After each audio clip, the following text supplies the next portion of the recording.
আমি এখন flight lieutenant মরহুম মোহাম্মদ তৌকির ইসলাম বিডি 10182 জিডিপি এর সংক্ষিপ্ত জীবন বৃত্তান্ত বর্ণনা করছি। ফ্লাইট লেফটেন্যান্ট মোহাম্মদ তৌকির ইসলাম 9 নভেম্বর 1997 তারিখে রাজশাহী জেলার বোয়ালিয়া থানাধীন সপুরা ছয়ঘাটি গ্রামে এক সম্ভ্রান্ত মুসলিম পরিবারে জন্মগ্রহণ করেন। তার পিতার নাম মোহাম্মদ তহুরুল ইসলাম এবং মাতার নাম মোসাম্মদ সালেহা খাতুন। এই মেধাবী কর্মকর্তা 2014 সালে পাবনা ক্যাডেট কলেজ হতে এসএসসি ও 2016 সালে একই কলেজ থেকে এইচএসসি পরীক্ষায় সফলতার সাথে উত্তীর্ণ হন। তিনি 2020 সালে Bangladesh university of professionals BUP থেকে বিএসসি অ্যারোনটিক্স ডিগ্রি অর্জন করেন। কর্মকর্তা 22 ডিসেম্বর 2016 তারিখে বাংলাদেশ বিমান বাহিনী একাডেমিতে যোগদান করেন এবং সফলতার সাথে প্রশিক্ষণ শেষে 1 ডিসেম্বর 2019 তারিখে জিডিপি শাখায় কমিশন লাভ করেন। তিনি চাকুরিকালীন সময়ে বিমান বাহিনীর বিভিন্ন ফ্লাইং স্কোয়াড্রন যেমন 15 স্কোয়াড্রনে পাইলট, 35 স্কোয়াড্রনে স্কোয়াড্রন পাইলট এবং অ্যাডজুটেন্ট হিসেবে দায়িত্ব পালন করেছেন। চাকুরিকালীন সময়ে কর্মকর্তা দেশে বিদেশে পেশাগত বিভিন্ন কোর্সে অংশগ্রহণ করে সফলতার সাথে তা সম্পন্ন করেন।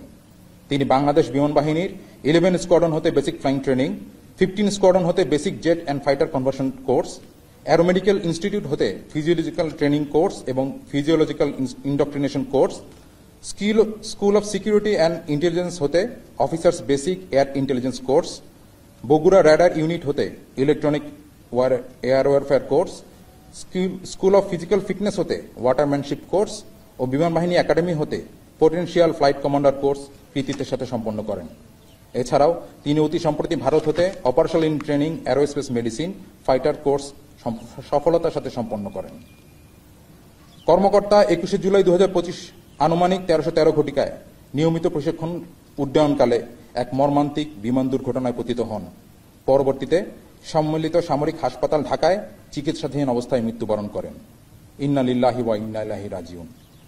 মরহুম কর্মকর্তার কমিশন চাকুরি 5 বছর 7 মাস 21 দিন এবং মৃত্যুকালে তার বয়স হয়েছিল 27 বছর 8 মাস 13 দিন। মৃত্যুকালে তিনি মা বাবা, স্ত্রী এবং অসংখ্য গুণগ্রাহী রেখে গেছেন। বিমান বাহিনীতে তিনি অত্যন্ত সততা, নিষ্ঠা ও দক্ষতার সাথে তার অর্পিত দায়িত্ব ও কর্তব্য পালন করেছেন। আমরা তার বিদেহী আত্মার মাগফিরাত কামনা করছি এবং মরহুমের শোক সন্তপ্ত